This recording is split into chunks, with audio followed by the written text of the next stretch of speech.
Eh bien, bonjour à tous. Alors, on va attendre un petit peu de temps, quelques secondes, quelques minutes que tout le monde nous rejoigne et ensuite on pourra lancer tout ça. Disons à 12h03, 12h04, on va lancer, on va lancer le webinar. Le temps que tout le monde nous rejoigne, je vois que ça augmente un peu. Hop, moi, de mon côté, je vais préparer ce que je dois vous présenter.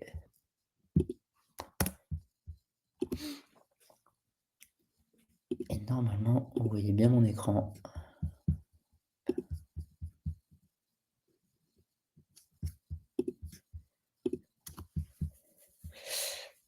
Salut Geoffrey, salut Marie-Gaëlle. Est-ce que vous voyez bien mon écran? Est-ce que le temps que tout le monde arrive, vous pouvez me confirmer que vous voyez bien l'écran que je partage?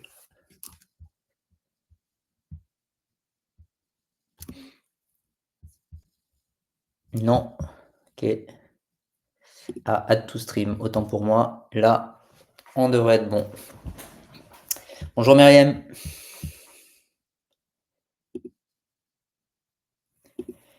Alors, ça se remplit petit à petit. On va encore attendre 1 ou 2 minutes et on va pouvoir y aller. Super, merci Marie-Gaëlle, merci Geoffrey.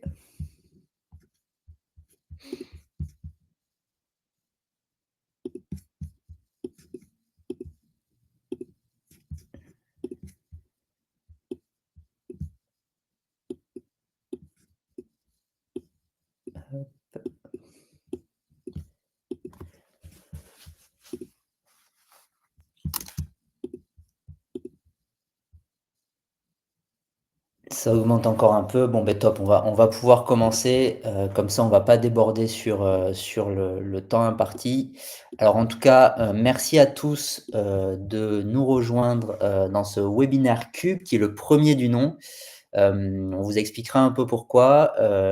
C'est un exercice qu'on aimerait bien réaliser toutes les 2 semaines, 3 semaines, pour justement montrer quelque chose d'assez concret.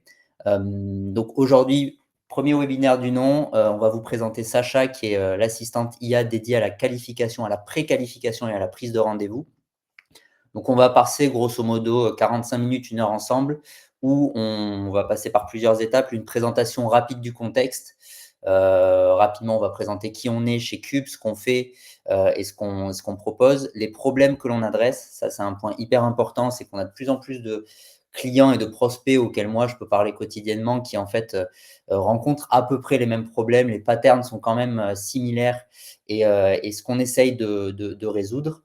Ensuite, on ira dans le vif du sujet. On va présenter Sacha et montrer un peu comment elle fonctionne et la valeur ajoutée qu'elle peut apporter. On fera donc une démonstration concrète d'un cas très spécifique qui est dans un environnement démo, mais qui peut vous permettre aussi de vous projeter sur ce que ça peut apporter. Et ensuite, des résultats plutôt concrets avec une approche assez héroïste qui est assez importante dans ce type de cas. Et donc, n'hésitez pas pendant la présentation de poser vos questions si vous en avez dans le chat. J'essaierai à la fin de regarder un peu les questions que vous pouvez avoir. Donc, n'hésitez pas, il n'y a pas de questions bêtes. Là, on va être sur on a essayé de nicher un peu le cas d'usage qu'on va vous présenter, mais c'est des cas d'usage qui peuvent se répéter. En tout cas, c'est des sujets qui peuvent se répéter sur des cas d'usage différents. Donc, très ouvert d'en discuter ici en fin de webinaire. Donc, n'hésitez pas à poser vos questions si vous en avez. Eh bien, on va pouvoir y aller. Hop, je vous propose de vous installer et on est parti. Donc, rapidement, on va commencer par se présenter. Donc, historiquement, Cube est une agence de développement low-code et IA. Donc, on intègre dans les projets qu'on a pu accompagner. On a souvent intégré des briques IA, mais historiquement, depuis 2019, on est une agence qui crée des outils sur mesure, souvent des outils métiers, dans le cadre d'accompagnement pour des TPE, PME et grands groupes. Donc, ça peut aller du projet CRM à de l'ERP. Vraiment, l'objectif, c'était de contrer un peu ce qu'on pouvait retrouver dans les SaaS. Les clients venaient nous voir pour un peu s'échapper du SaaS qui était un modèle assez peu flexible pour justement aller sur du sur-mesure et donc c'est ce qu'on fait depuis 2019. Il y a 1 an et demi, en fait, on a vu une rupture. L'IA est devenue, suffisamment simple, stable et accessible pour être appliquée à des tâches du quotidien et c'est là où il y a eu un vrai changement. C'est-à-dire qu'il y a encore, 2-3 ans, 5 ans, l'IA était vraiment, vraiment utilisée par des grands groupes qui avaient des gros budgets, sur des cas d'usage très niches et très spécifiques et là, on se rend compte que depuis, 1 an et demi, en fait, il y a de plus en plus de TPE, PME qui peuvent se permettre aussi de réfléchir à une automatisation de leur processus, à intégrer des agents IA pour optimiser, optimiser les process, optimiser les coûts. Et donc ça, c'est un vrai game changer qu'on a pu voir ces derniers mois et cette dernière année. Donc très clairement, et les entreprises le savent, hein, les entreprises qui ne vont pas s'adapter vont être dépassées, comme les entreprises qui ne se sont pas adaptées à l'arrivée d'Internet ont été dépassées. Donc ce qui est important de comprendre, c'est comment est-ce que ces entreprises vont pouvoir adapter leurs process et intégrer de l'automatisation, pas forcément de l'IA, mais de l'automatisation et de l'IA à leur processus. Et donc ça, c'est hyper important et c'est des choses qu'on essaye de pousser en termes d'évangélisation parce qu'on dit, il y a beaucoup de choses qui sont dites sur l'IA et l'automatisation.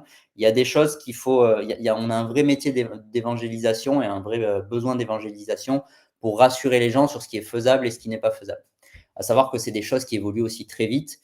Donc le webinaire d'aujourd'hui sera probablement différent du webinaire dans 3 mois, 6 mois, parce que même le modèle de Sacha aura fortement évolué. Donc voilà voilà qui on est. Donc le principe, il est plutôt simple sur cette nouvelle offre, c'est de positionner des agents IA chez nos clients. Donc renforcer une équipe avec un employé IA qui va être fiable, qui va être disponible 24 heures sur 24, 7 jours sur 7 et qui va être rapide à déployer. Donc grosso modo, c'est une nouvelle offre qui vient en complément de ce qu'on fait depuis 2019, mais on a vraiment senti que le marché allait vers ça et donc, ça fait maintenant pas mal de temps et quelques mois qu'on travaille sur ça, bientôt 1 an. Et donc, c'est un peu une évolution logique par rapport à ce qu'on faisait jusqu'à maintenant. Grosso modo, ce qu'on a fait chez Cube depuis 2019, c'est on a livré plus de 300 projets. Donc là, dans la slide, vous voyez d'automatisation, mais ce n'est pas forcément que d'automatisation. J'intègre à ça des projets d'applicatifs métiers comme je l'ai évoqué tout à l'heure. On a accompagné entre 250, un peu plus de 250 entreprises, que ce soit en France ou à l'international, allant donc de la TPE, passant par la PME jusqu'au grand groupe, sur plusieurs secteurs et cas d'usage différents. Ce qui est intéressant à avoir en tête, c'est le côté de la philosophie qu'on met en avant chez Cube, c'est que en parallèle de l'agence, il y a 3 ans, on a lancé une activité d'organisme de formation, donc qui a déjà formé plus de 2000 apprenants sur les métiers du no-code, du product et de l'automatisation. Ce qui fait qu'on a une particularité qui est qu'on va avoir une équipe hybride. On va avoir à la fois une équipe technique qui va être là pour implémenter et qui se repose un peu sur l'expertise qu'on a depuis 2019, et une équipe qui va être là aussi pour accompagner, plus pédagogique, qui va être là pour accompagner les équipes de nos clients dans ces transitions. Et ensuite, le pricing, on en parlera tout à l'heure, mais le pricing transparent est hyper important. L'IA peut coûter cher. Et donc, on va avoir une approche, quand on va commencer ces projets-là, on va avoir une approche plutôt héroïste, d'essayer de comprendre quels sont les cas d'usage qu'on peut traiter chez nos clients, quels sont les coûts qu'on peut lui faire économiser, donc les coûts structurels et les coûts opérationnels, pour pouvoir avoir un comparatif de combien je vais payer en intégrant un agent IA versus combien je vais aussi pouvoir économiser. Et donc ça, ce rapport de force et ce comparatif est hyper important en début de projet. Donc le pricing, il est plutôt transparent. Il est d'une souscription mensuelle qui va dépendre de l'agent qu'on va positionner. Avant de présenter plus en détail la solution, c'est important pour moi d'expliquer un peu les problématiques que je rencontre beaucoup quand je discute avec des gens dans l'écosystème et chez nos prospects et clients. Et ça peut être même intéressant de voir si vous, c'est des points que vous reconnaissez dans vos business et si c'est des enjeux que vous reconnaissez. Le premier point qu'on voit tout le temps chez un client et chez la plupart en fait, de nos clients, c'est les coûts opérationnels qui vont exploser. En fait, on se rend compte qu'il y a encore énormément de tâches répétitives, manuelles, qui vont consommer beaucoup de temps humain. Et ça va obliger les entreprises à recruter davantage pour seulement maintenir l'activité, le niveau d'activité. Et ça, c'est une vraie, chose, on ne s'en rendait pas tellement compte ces dernières années, mais de plus en plus de clients et de prospects nous disent que pour maintenir le même niveau d'activité, ils ont besoin de recruter plus. Et donc ça, c'est une vraie problématique. Le deuxième point, c'est qu'on va se baser sur des process qui ne sont pas forcément scalables. C'est que les équipes vont être saturées, comme je le disais, à 80%, 70-80% de tâches qui vont être gérées manuellement. Et donc ça, c'est pas scalable. Que ce soit des tâches de qualification, on va en parler avec Sacha, que ce soit des tâches de support, que ce soit des tâches de relance, des sujets très spécifiques à des sujets de back-office. Il y a encore beaucoup de tâches qui sont certes essentielles pour le business, mais qui ne sont pas scalables dans la façon dont elles sont traitées aujourd'hui. Et donc ça va créer de la lenteur, ça va créer des erreurs et beaucoup de frustration du côté des équipes. Et donc c'est pour ça que nous, quand on intervient chez des clients et qu'on parle d'automatisation, la première chose à faire, c'est automatiser sur un process qui est sain et qui est propre. On n'automatisera jamais quelque chose, en tout cas, on n'aura jamais un résultat satisfaisant sur un process qui n'est pas sain, qui n'est pas bien pensé. Il faut d'abord avoir un process sain pour pouvoir derrière l'automatiser.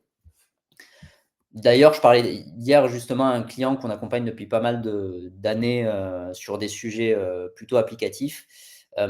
Et en fait, il m'expliquait pas mal de sujets que lui faisait avec ses équipes manuellement et notamment de la double saisie dans sa comptabilité. Et ça, typiquement, pour certains, ça peut paraître être des sujets un peu basiques, mais pour beaucoup de PME, TPE, c'est des vrais sujets du quotidien dans lesquels elles perdent beaucoup de temps. Et donc, une personne qui va perdre du temps sur de la comptabilité, ça va être des heures et des heures passées toutes les semaines. Et donc, typiquement, ce client, lui, en fait, il a une personne chez lui qui va saisir manuellement les factures dans un Google Sheet pour ensuite qu'elles soient injectées par le comptable dans Penny Lane. Donc, typiquement, on est sur des sujets où c'est un peu un non-sens.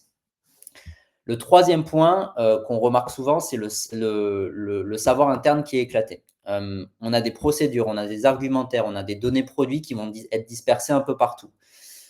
Moi, quand je discute avec des clients ou même dans mes expériences précédentes dans des plus grosses boîtes, en fait, on avait souvent un peu certains experts internes qu'on pouvait retrouver dans les départements, que je voyais un peu comme des sages qui étaient autour du feu, à qui il fallait aller poser les questions. C'était un peu la bibliothèque humaine.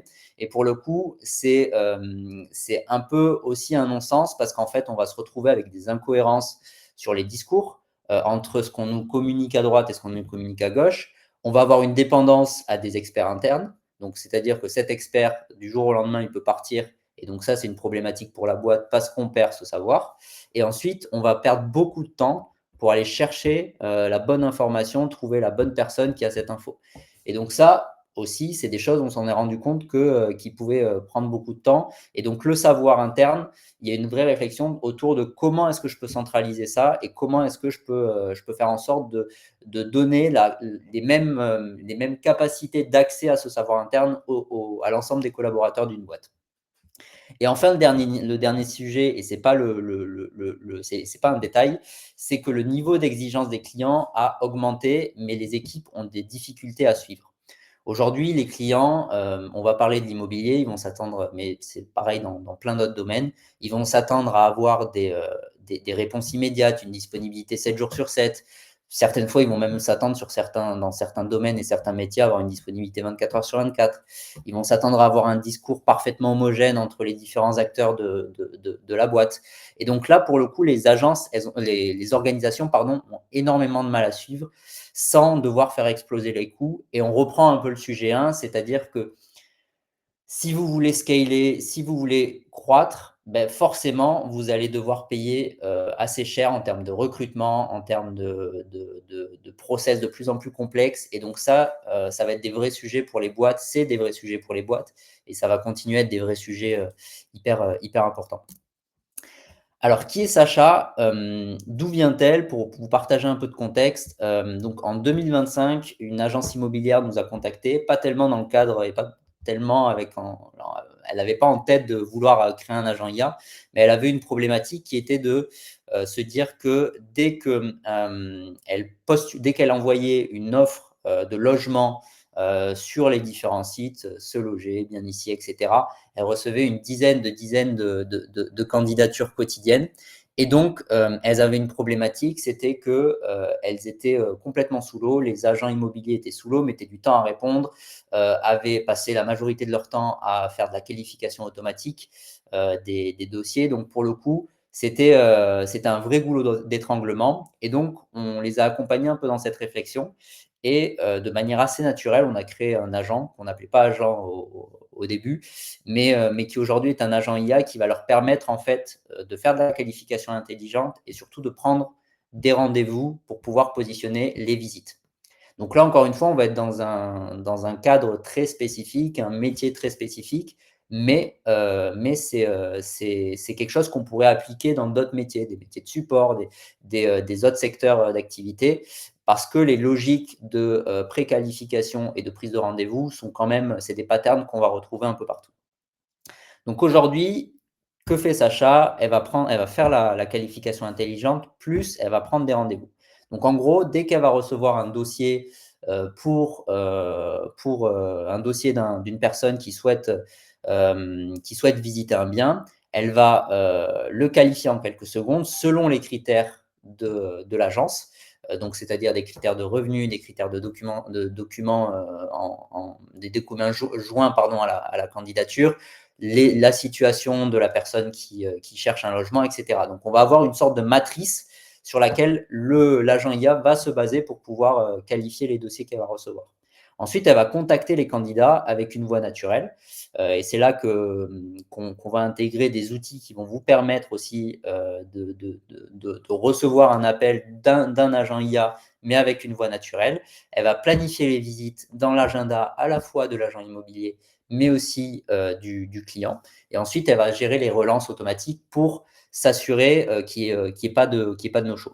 Donc, en gros, en termes de valeur ajoutée, pour les équipes, c'est près d'une dizaine d'heures par semaine de libérer parce qu'elles ne vont plus gérer la partie préqualification ou en tout cas, elles vont en gérer une toute petite partie, une partie qui est à la marge.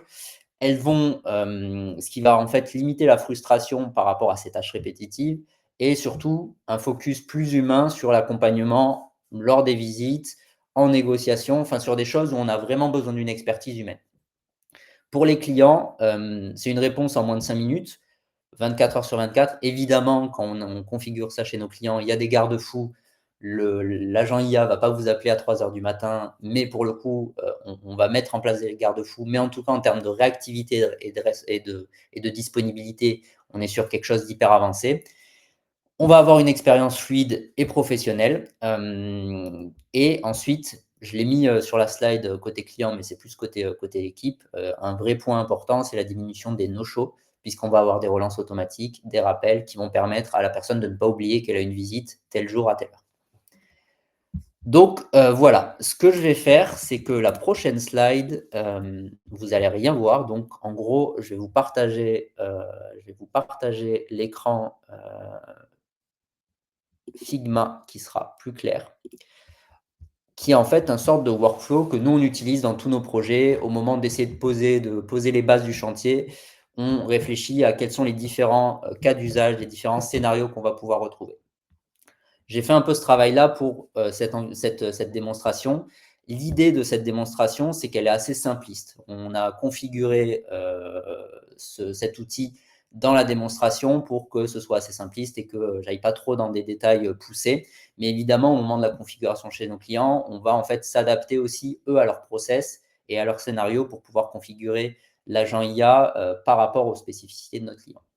Mais grosso modo, là, ce qu'on va retrouver, on va avoir deux cas. Un cas de qualification d'un dossier qui est qualifié et d'un autre qui n'est pas qualifié. Donc, ce qu'on va faire, c'est qu'on va remplir une demande via un formulaire qu'on a créé pour la démo, qui est aujourd'hui un formulaire basique, très simple, mais qui en fait, dans les faits, quand on le positionne chez un client, effectivement, généralement, la source de savoir et de l'ensemble des dossiers, c'est plutôt l'adresse mail de l'agent immobilier.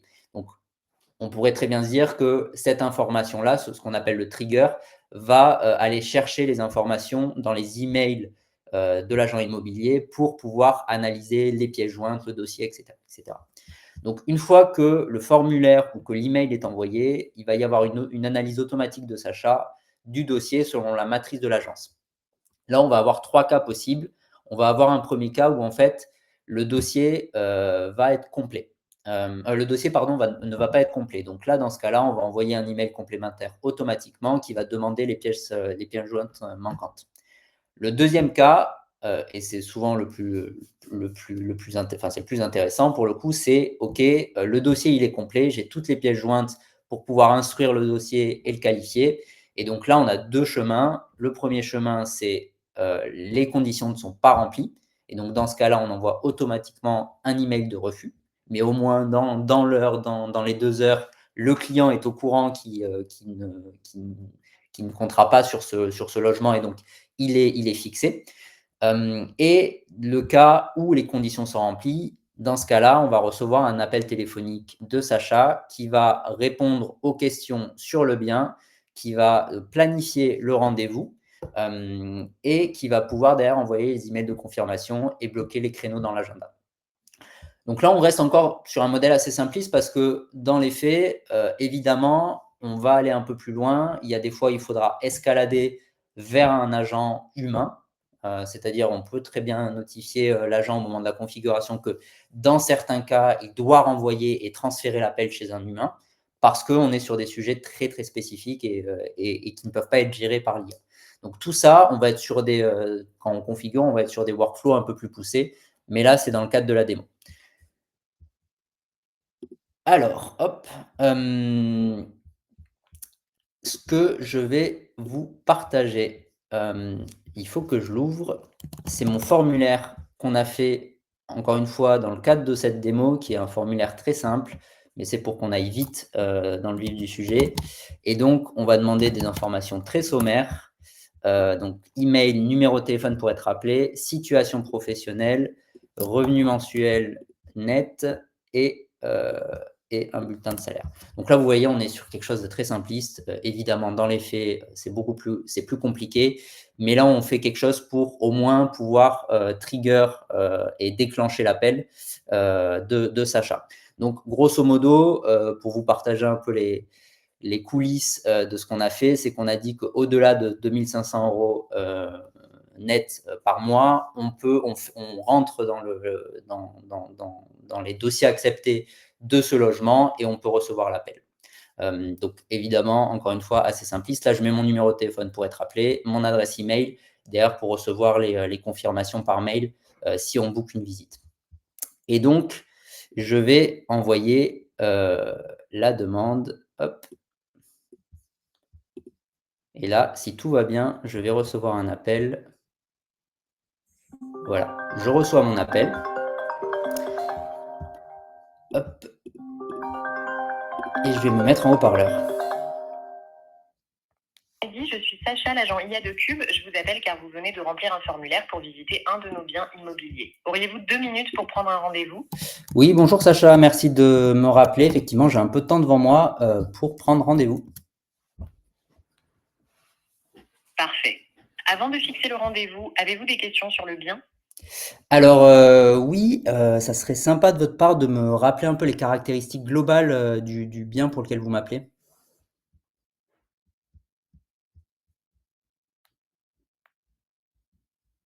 C'est un charmant appartement de 3 pièces, d'une surface de 65 mètres carrés, situé au 3e étage avec ascenseur. Il se compose d'un séjour lumineux, de 2 chambres, d'une cuisine équipée et d'une salle de bain. Le loyer est de 1 800 € par mois, charges comprises. Il est disponible à partir du 1er décembre. Avez-vous d'autres questions sur le bien? Ok, super, effectivement, je vois lequel c'est. Donc pas tellement de questions sur le bien. Par contre, au niveau du quartier, est-ce que vous pouvez me donner plus d'informations? Je ne connais pas le 15e et j'aimerais bien savoir comment le dynamisme un peu du quartier.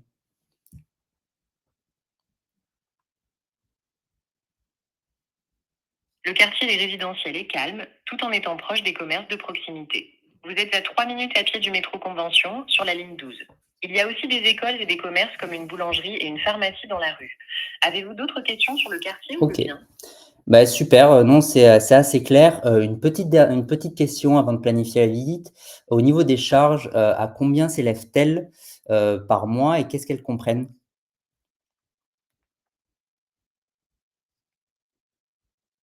Les charges s'élèvent à 150 € par mois. Elles comprennent l'eau froide, l'entretien des parties communes, le gardien et la taxe d'enlèvement des ordures. Avez-vous OK. d'autres questions sur le bien? Eh beh, super, c'est très clair. Ce que je vous propose effectivement, c'est de réserver un créneau pour la visite. Très bien. Je consulte mes disponibilités pour organiser votre visite. J'ai 3 créneaux disponibles pour la visite. Le 25 novembre à midi, le 26 novembre à 10 heures ou le 26 novembre à 15 heures. Lequel vous conviendrait le mieux? Eh beh, le 26 novembre à 10 heures me convient parfaitement, Sacha. Parfait. Je confirme le 26 novembre à 10 heures. C'est bon pour vous? C'est parfait, je vous remercie. Super. Je l'enregistre pour Mehdi et vous l'envoie à medisigelmassi@gmail.com. Parfait. Votre visite du 26 novembre à 10 heures est confirmée. Vous recevrez l'invitation à medisigelmassi@gmail.com dans quelques instants. À très bientôt pour la visite. Merci Sacha, au revoir. Hop, et beh, typiquement pour le coup, donc on a fait ce test encore une fois qui est assez simpliste parce que j'ai posé deux trois questions sur le bien. Je peux même à la limite vous partager un peu comment, enfin on a en gros créé une base de données, une base pour ce test, une base de connaissances sur un bien spécifique dans lequel on va retrouver toutes les informations. Typiquement, c'est en fait une fiche du bien que vous pourrez retrouver sur Ce Loger, Bien Ici, et cetera, avec les mètres carrés, le nombre de pièces, est-ce qu'il y a des balcons, est-ce qu'il y a un parking, et cetera, le quartier. Et donc, c'est dans cette base de connaissances que l'agent va aller taper au moment où vous allez lui poser des questions. Ce qui est assez bluffant, c'est qu'en 3 à 6 mois de différence, vous voyez à quel point l'IA avance vite parce que les réponses sont de plus en plus qualitatives, de plus en plus créatives. Donc, il faut effectivement mettre des garde-fous pour être certain que tout fonctionne. Mais si on doit revenir sur la valeur ajoutée apportée aux agents immobiliers, c'est hyper intéressant parce qu'en fait, l'agent immobilier, pour le coup, lui, il aura plus ces choses à traiter. Et en fait, on va lui envoyer automatiquement dans son agenda les créneaux et les personnes et les clients qui sont intéressés par une visite, qui ont déjà booké un créneau. Et donc là, on fait gagner énormément de temps tous les mois à nos clients.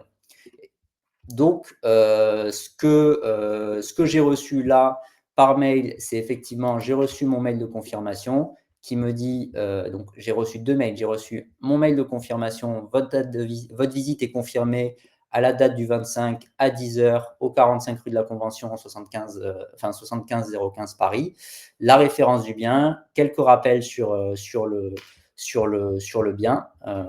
Et pour le coup, j'ai toutes mes informations. Et en plus, dans mon agenda, j'ai le créneau qui m'a été envoyé pour cette date-là. Et donc ça, c'est du temps gagné à la fois pour l'agent et pour le client, qui sait qu'il a eu ses réponses à ses questions et qui va être en mesure de pouvoir aller à la visite avec toutes les informations en tête. J'aurais pu aller un peu plus loin en posant les questions sur quels sont les papiers nécessaires, et cetera. Ce qu'il faut vous dire, c'est qu'à partir du moment où votre base de connaissances, on la remplit avec toutes les questions possibles et imaginables qu'un client peut poser à un agent immobilier, ben pour le coup, c'est que du remplissage de base de connaissances. Et derrière, à chaque fois, l'IA va aller taper dans cette base de connaissances pour pouvoir répondre aux clients. Il y a deux philosophies. Quand vous mettez un agent IA, c'est ce qu'on dit à nos clients. La première philosophie, c'est d'être hyper transparent. Vous voyez là, Sacha m'a appelé en disant je suis l'agent IA de l'agence immobilière Cube. Nous, on préfère la transparence. Pourquoi? Parce qu'en fait, ça permet d'éviter des frustrations. Ça permet de définir aussi un périmètre. Évidemment, le client qui va appeler, qui va savoir qu'il parle à une IA, il va savoir il va respecter un périmètre, il va poser des questions grosso modo sur l'appartement, mais il va rester vraiment dans un call de préqualification. Et comme je disais, ça évite des frustrations où il peut des fois y avoir des moments où il y a une seconde et demie de latence entre la question et la réponse. On sait que c'est une IA, il n'y a pas de problème. Et ce qui est hyper intéressant, c'est de se dire que d'ici 3 mois, 6 mois, 1 an, en fait, on se rend compte que en termes de performance, ça évolue énormément. Et donc, il y a cette première philosophie que nous, on pousse plutôt. Et il y a certains clients qui, en fait, n'ont pas envie de communiquer que ce sont des intelligences artificielles. le cache un peu. Nous, on n'est pas fan de cette logique-là, mais c'est des choses qui peuvent exister. Donc voilà, sur le test, j'ai reçu mon mail. Évidemment, si j'avais pas rempli, si au moment de mon formulaire, je mettais que j'avais en dessous de 2 500 € de revenus nets, j'aurais reçu un mail m'indiquant que, mon dossier n'est pas retenu et donc toute cette partie préqualif, on la simplifie.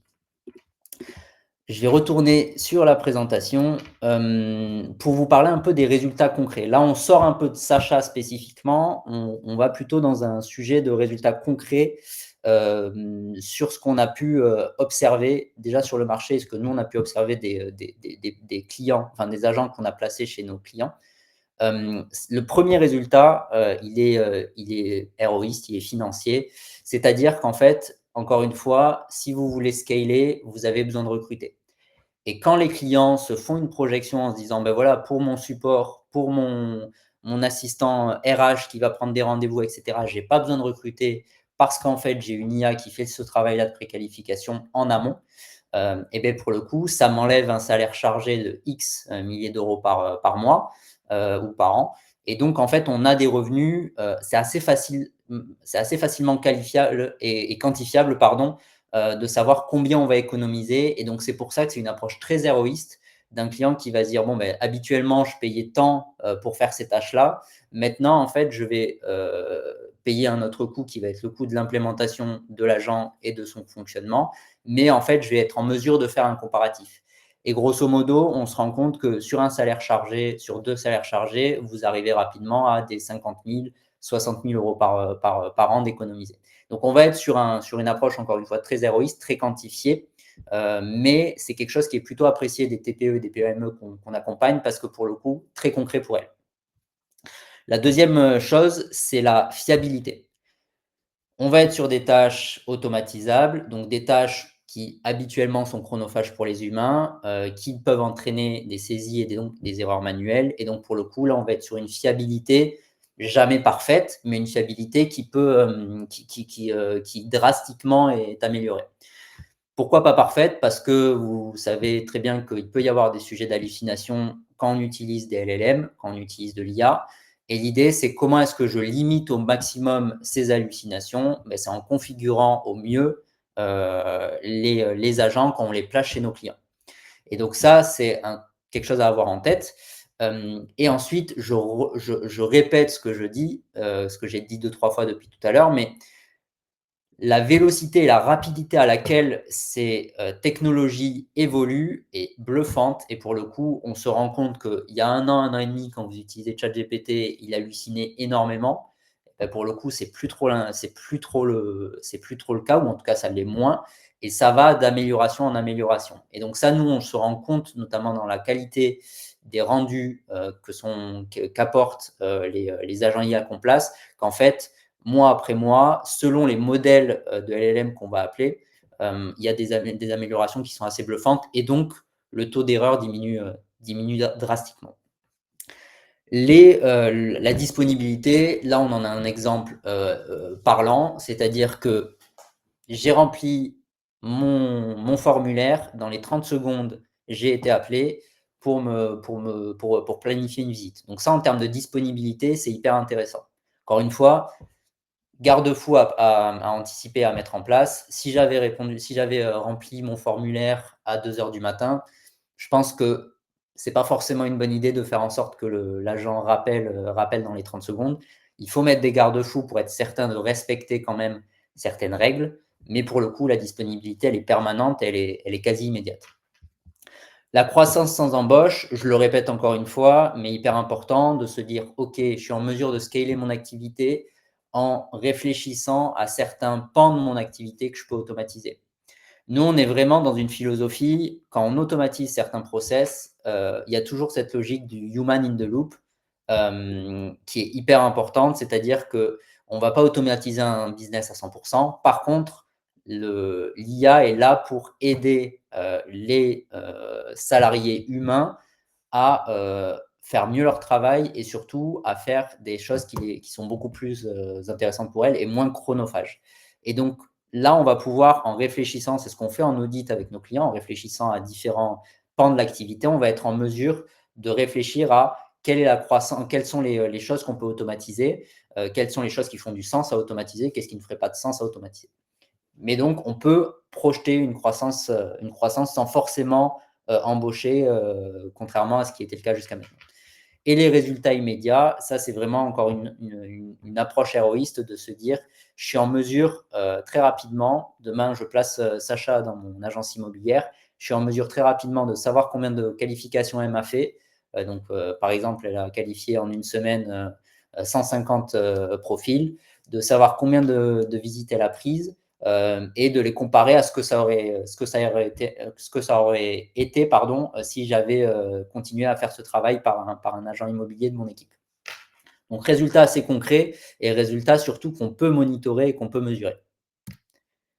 Donc là, je vous ai montré un cas dans l'immobilier, mais on a aussi des cas dans le e-commerce où l'objectif, c'est de déployer des agents de qualification qui vont venir qualifier des leads et qui vont scorer ces leads selon la qualité en gros du lead. Donc là, on est plutôt presque en grosse, ou en tout cas, on est sur des sujets plutôt commerciaux.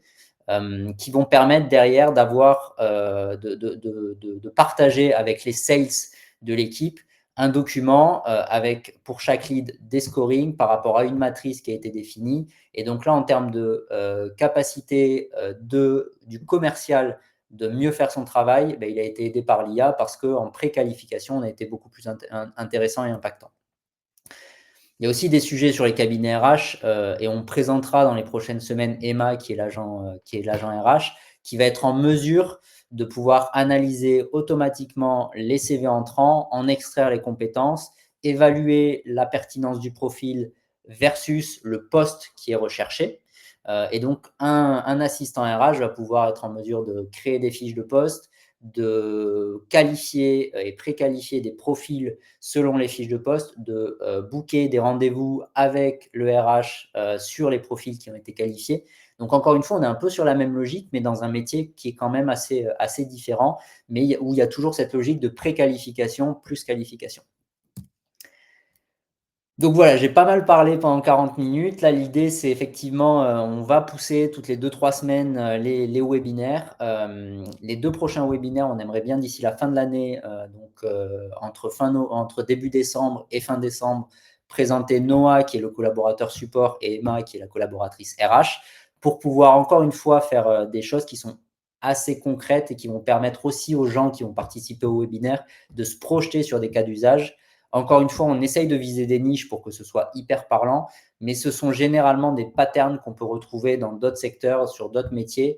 Et donc, l'idée, c'est de pouvoir essayer de customiser au mieux nos agents pour pouvoir faire en sorte qu'ils puissent matcher parfaitement aux besoins de nos clients. Si vous avez des opportunités que vous souhaiteriez étudier, évidemment, n'hésitez pas. Je vais répondre aux questions. Je vois qu'il y a eu quelques échanges, et notamment, je pense que Gabriel a répondu en gros sur certaines questions un peu techniques.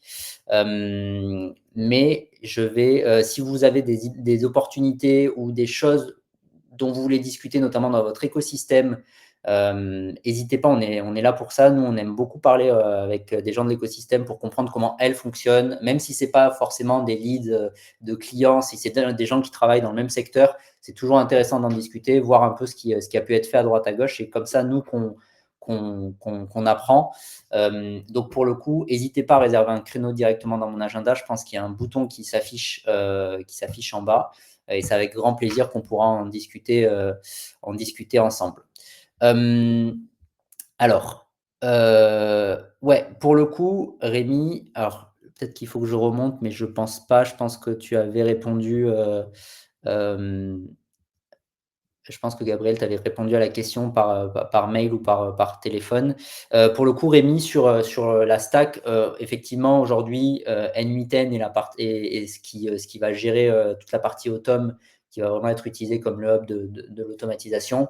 On utilise sur la partie vocale Eleven Labs, mais qu'on est en train de challenger avec d'autres outils, parce qu'il y a d'autres outils et d'autres stacks qui évoluent très bien et qui, en fait, sur certains pans de ce qu'on fait, sont plus efficaces. Donc, pour le coup, on continue de challenger les outils, mais effectivement, la stack repose sur du N8N.